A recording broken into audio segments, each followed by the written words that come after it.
Okay. So, might be a little creepy seeing my name on a gravestone, but this would be my triple great grandparents, Charlie, Macia, and Mary Ramo. So they both, it looks like they both were born in the town of Franklin, and they were both from French Canadian families. And let's see. So this guy would have been the first Machia, as far as I can tell. And what I mean by that is that we know the Machias have French Canadian heritage, but if you were to go to Quebec and ask someone is Macia a French Canadian name, they'd say no, it's not. And my high school French teacher had said that when there was like immigration from Quebec to the U.S., that names got changed on paperwork, and documentation was a little funky as far as spelling, and then understanding French names for the immigration folks, I guess, was an issue back in the 1800s and that kind of thing. So anyway, it looks like these two, and particularly Charlie, was the first Machia, and so they had a farm on Osgood Hill Road in Westford. I can tell that from one of the census records. And they had 7 or 8 children altogether. And I mentioned in the other video I shot on Osgood Hill that most likely their boys are where the Machia Hill Road comes from. And Machia is a very unique last name. So I don't really think that the same name change through immigration would have happened with a whole bunch of different people. I really think that this was the first one and the only one to start with for the Machias. And my French teacher thought that the family name would have been Messier or Macia, as they say north of the border. And according to Ancestry.com, it looks like Messier or Macia was the family name before that, and there's a grave in Franklin that's Charles Messier and Julie Benoit, who looks like were his parents. Haven't been able to confirm that on paperwork yet, but a lot of ancestry family trees make that connection. I just like to confirm things before I say them for sure. So yeah, Westford seems to be where the Machia started, and of course, one of their children was Seymour Machia Sr., and then his wife was Edna Drinkwine, who also came from a lot of French Canadian heritage, and so their son was Seymour Jr., who would have been a farmer. And so Seymour Jr. was died in 85, so I'd have been about 5 years old then. I don't remember meeting him, but probably paid me a visit, I would guess. And so Seymour's wife was Lottie Sherrier, and of course one of their children was Dalton. So that's tying it all together. So there's also a Machia Road out in the St. Albans area, or Machia, as I guess they say it out that way. I think we're all distantly related, that's my theory.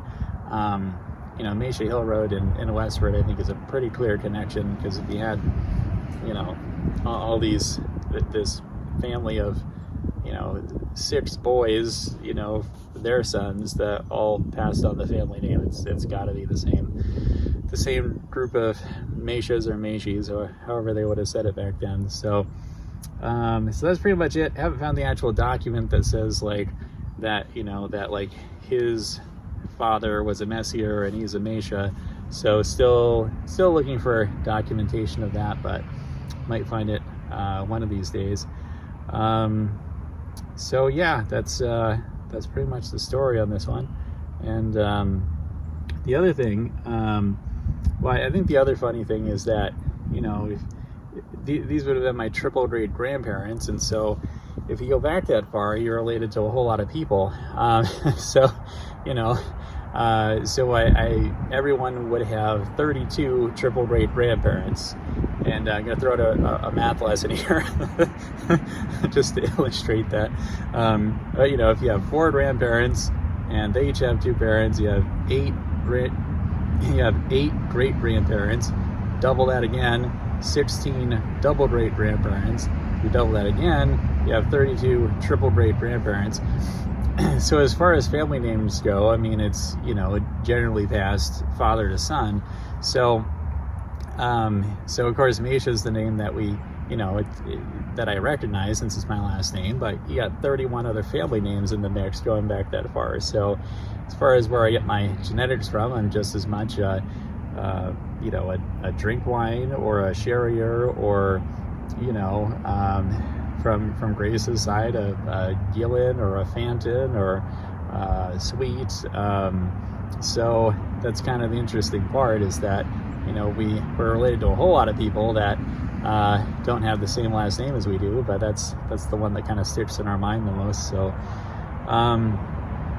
so yeah, that was kind of interesting. And as far as that goes, Mary Ramo, when you look on Ancestry.com, she's owned by a number of different names, and this is where genealogy gets complicated with French Canadians in particular. So Ramo, I think, is short for Raymond, and also there's some margin of error for what they engrave on gravestones. So sometimes the birth dates, the birth years are wrong, sometimes the spelling of the name is wrong. So that could be it, but also it looks like Mary would have also gone by, I think her full name was Mary Iselda Vegyard when she was born, so she had the last name Vegyard. And then Raymond, I think, was another family name from her family tree. And also, what was the other one?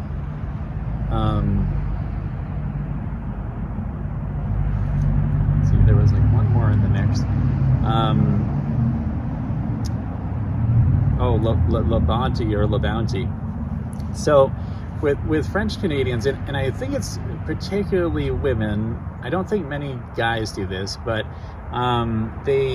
it's kind of like a hyphenated last name that we would use, you know, in our area to still carry forward those other family names that are not like the father to son relation.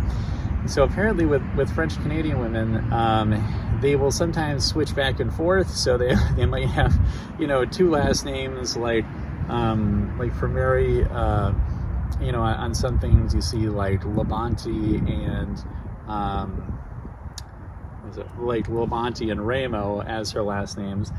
And then apparently they decide to switch it at some point in their life, not necessarily based on a marriage. So it gets pretty complicated as far as researching these things. And as far as her parents go, pretty sure they lived in Franklin and they came from Quebec. So that much I'd say is pretty certain.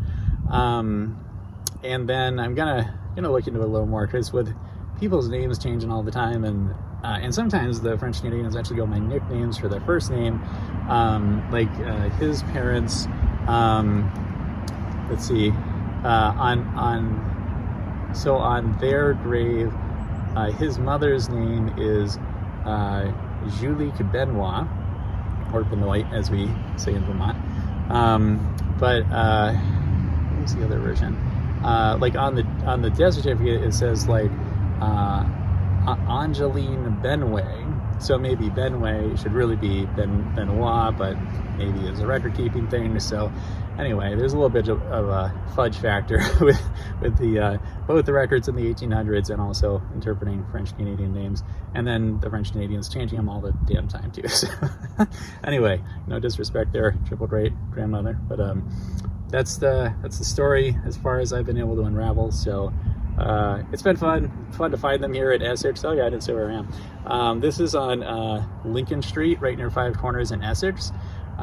So I imagine their church was out this way or something, and that's maybe why they're here. But they lived on Osgood Hill Road out in Westford. So this is where they ended up eventually. So yeah, it's pretty fun.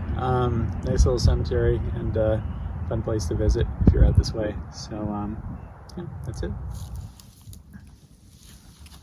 Look who I found. So this is the grave of Seymour Macia Sr. and Edna Drinkwine. Let's see, that would have been my second great grandparents, and I am on at the Osgood Cemetery off of Osgood Hill Road in Westford. So Seymour actually, I think he would have been born in the town of Franklin, and then he would have come to Westford with his parents, Charles and Mary.